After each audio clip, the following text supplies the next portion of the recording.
বললেন যে একজন সাংবাদিক টকশোতে বলেছেন আওয়ামী লীগ গাছ বটগাছকে কখনো ছুঁড়ে ফেলা দেওয়া যায় না, শিকড় থেকে তোলা যায় না। আমি তাকে প্রশ্ন করতে চাই, কুমার শানুর একটি বিখ্যাত গান আছে, বালুচরে বাদ দেওয়া সেখানে যে ভুল। তো এই বটগাছ তো বালুচরের উপরে, এই বটগাছের শিকড় তো জনগণের ভিতরে না। এতই যদি শক্তিশালী এই বটগাছ হয়ে থাকে, তাহলে এই বটগাছ কেন বাংলাদেশের মাটি থেকে পালিয়ে ভারতে গেল? এটা বাংলাদেশের মানুষের প্রশ্ন।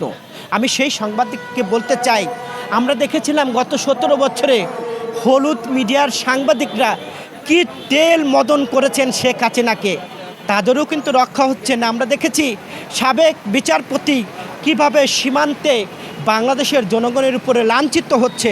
তাকে বলতে চাই, আপনি যে আওয়ামী লীগকে বটগাছ হিসাবে দাবি করেছেন, এই বটগাছ হলো বালুচরের বটগাছ।